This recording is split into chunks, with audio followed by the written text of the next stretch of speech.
commencer. Je prends les questions en français pour commencer. Inspecteur Savard, vous avez dit, je vous cite, nos agents n'étaient pas là pour faire de la propagation ni pour inciter à des actes violents. Pourtant, il y a un de vos agents qui avait une roche à la main. La réponse, effectivement, on voit très bien un policier avec une roche à la main. Il faut comprendre que cette séquence de vidéo, c'est une séquence dans une série d'événements qui s'est produit dans un temps qui est beaucoup plus long que la séquence qu'on voit. Ce policier, effectivement, se trouve avec une roche à la main et son objectif, comme je l'ai dit, c'est de se fondre à son environnement et parmi un groupe extrémiste dans lequel il est au début. Et c'est à ce moment où on lui fournit une roche, et c'est pour ça qu'il se ramasse avec une roche à la main. Vous ne trouvez pas que ça détonne un peu un policier avec une roche si vous dites que vous n'avez pas incité acte violent? C'est un objet qu'il aurait pu lancer à l'endroit de ses collègues? Et en aucun moment, le policier a eu cette intention de lancer ou d'utiliser. Le policier doit, dans son mandat, d'abord assurer sa sécurité et s'assurer que ce qu'il présente comme image répond à l'environnement.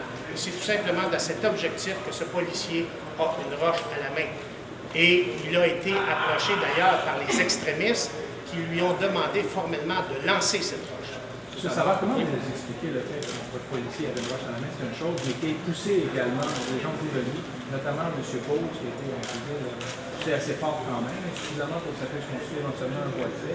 Est-ce que ça faisait partie de sa mission aussi? Il faut se rappeler, comme je le dis, que dans la séquence vidéo, je l'ai vu comme vous, et ce policier actuellement est dans une situation très inconfortable où il réalise que sa sécurité peut être mise en péril et il cherche actuellement à mettre lui et ses confrères en sécurité en ayant une possibilité de traverser la ligne de contrôle de foule.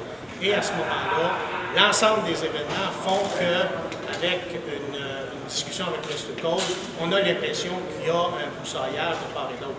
Et en aucun temps, le policier a des intentions de causer des voies de fait, absolument pas. Quand vous dites que les méthodes pourraient être remises en cause, qu'est-ce qui pourrait changer dans ce genre d'intervention-là à ce moment-là? C'est très prématuré. Comme je vous l'ai dit, dans une opération comme ça, il y a des méthodes qui sont mises en place. Il y a un ensemble de techniques qu'on met en place qui, vous comprendrez, mais très difficile d'élaborer dessus.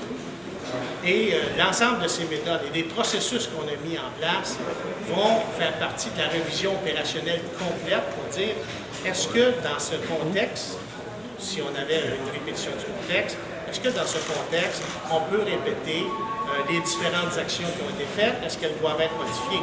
À ce stade-ci, on est en processus de révision opérationnelle complète de façon très sérieuse parce que notre objectif, c'est toujours d'assurer la sécurité.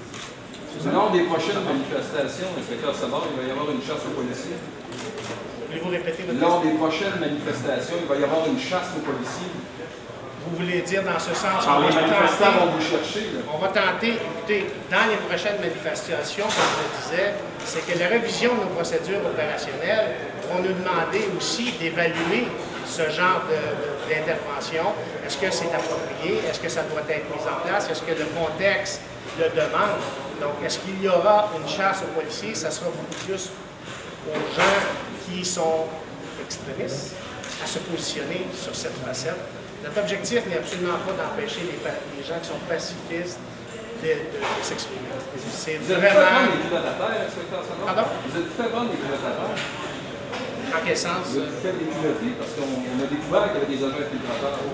En ce sens, déculotté, pas du tout, dans le sens où des policiers sont présents. C'est une technique qui est utilisée. Je ne peux pas élaborer sur l'ensemble des techniques, mais il y a toujours un risque. Vous savez, en opération policière, que ce soit en enquête majeure, pour ceux qui sont dans le domaine, savent très bien que ce sont des techniques qui sont utilisées. Et il y a un risque pour le policier qui accepte de faire ce mandat-là d'être découvert. À quoi ça sert d'avoir des gens, des militants de cancer qui épient le président? D'abord, ça sert à approcher de façon directe les gens qui sont des extrémistes dans les cancers, parce qu'il y a des cancers sur les lieux. Et vous avez probablement vu, comme moi, qu'il y a des cancers sur les lieux.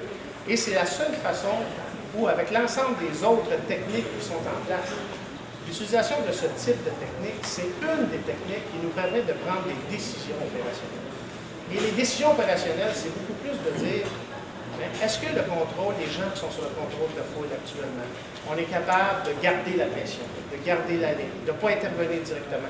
Ce sont ces interventions-là qui nous permettent d'être pointus, plus une multitude d'autres techniques. Bon, tout le monde sait qu'il y a des caméras. Selon vous, ces policiers-là ont-ils fait leur travail? Oui, monsieur. La question a été posée. D'abord, ce n'est pas nouveau que les policiers se retrouvent à l'intérieur de groupes de il y a des manifestations, on a eu qu'à se rappeler pour les vieux 60, 70, 80, ça a toujours été.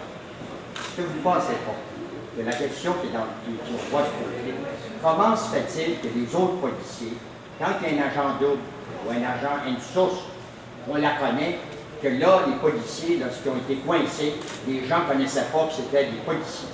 Ça, c'est un peu inquiétant comme opération. Il est d'abord, il fait partie, la réponse à ça, ça fait partie des techniques, mais je vais quand même amorcer une réponse. C'est qu'il faut se rappeler d'abord que le nombre de policiers qui sont sur la ligne de contrôle de foule est multiple. Il y a beaucoup de policiers. Et il y a aussi des confrères avec lesquels on a travaillé, que ce soit la police provinciale de l'Ontario, que ce soit la Gendarmerie royale du Canada, sur la ligne de contrôle de foule. Et il serait impossible de présenter ces policiers à l'ensemble de tous les policiers qui sont là. Ce serait quasiment une tâche inatteignable parce qu'il y a des changements de relève, il y a des changements de ligne. Vous l'avez vu comme moi, qui a eu à un moment donné, à quelques reprises aux médias, on voit les changements de relève et de ligne. Et qui dit que chacun des policiers va avoir l'occasion de rencontrer des policiers qui agissent à l'intérieur des groupes extrémistes. C'est extrêmement difficile à réaliser. Monsieur, vous dites que l'opération est planifiée depuis plusieurs mois. Comment ça se fait à ce moment-là que le déguisement des policiers, la façon dont il est camouflé, on peut être si facilement reconnu? Sur vidéo, on voit les bottes qui sont comme celles des policiers, les casquettes, ça ne s'applique pas avec le reste des manifestants. Comment ça se fait que ça fait tout ça? À ce moment-ci, comme je vous l'ai dit tantôt, ce genre de réponse fait partie du processus de révision qui est important. Je le dirige personnellement et ça fait partie des questions qu'on se pose et qu'on doit évaluer si notre processus est correct et il a besoin d'être ajusté. Donc, une question précise, je vous dirais, prenons le temps de l'analyser comme il faut, parce que je ne veux pas aujourd'hui prendre une position qui va nous empêcher de faire des opérations et de maintenir. Comment vous réagissez? S'il n'y a pas cette vidéo-là, Oui. est-ce que c'est exact à la Sûreté du Québec pourquoi ça n'a pas réagi tout de suite? C'est un incident de parcours. S'il n'y a pas de vidéo, là, si on ne voit pas on identifie des policiers de la Sûreté du Québec, n'a pas eu d'autre choix de dire oui, ce sont des policiers. Pour la Sûreté du Québec, ce genre d'incident qui est arrivé, c'est un incident de parcours. Il y a très peu de personnes dans les hauts gradés de la Sûreté du Québec qui ont accordé de l'importance au tout début de l'incident. Il y a même des gens qui ne savaient même pas. Donc, je vous dirais, M. Poirier, qu'au début de l'incident, on l'a pris sérieusement parce que nous, c'est important quand nos policiers qui ont un travail très difficile à réaliser se sentent en péril et on doit à ce moment-là se positionner rapidement sur quelle action on va faire avec ces policiers-là. Mais il faut que vous compreniez que l'opération continue encore pendant une journée et on ne peut pas immédiatement commencer à faire un débriefing. On prend une décision opérationnelle, on dit OK, on va faire ceci, mais on n'a pas traité ça à la légère, mais pas du tout. Non, je n'ai pas dit de traiter ça à la légère, mais c'est un incident de parcours. C'est un incident qu'on n'aurait pas souhaité. Ouais. Dernière question en français. Comment vous réagissez au fait que cette nouvelle-là a un petit peu fait le tour du monde? On a vu ça dans les journaux français, notamment sur les sites Internet.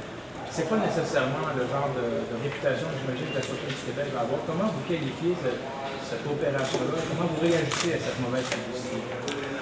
Je vous dirais, comme je l'ai dit tantôt, c'est d'abord les intentions, c'est d'utiliser tous les moyens qui nous sont légalement accessibles pour être capable de prendre des décisions correctes sur la ligne de front. Et c'est l'objectif. Maintenant, on a un incident qui, évidemment, à cause de la technologie et de la mondialisation, se ramasse sur l'Internet à travers le monde. Et aujourd'hui, c'est l'objectif pour lequel je prends la peine de vous rencontrer et de répondre à vos questions, d'expliquer comment ça s'est produit, qu'est-ce qui s'est passé. Évidemment, on ne souhaite pas ça personne.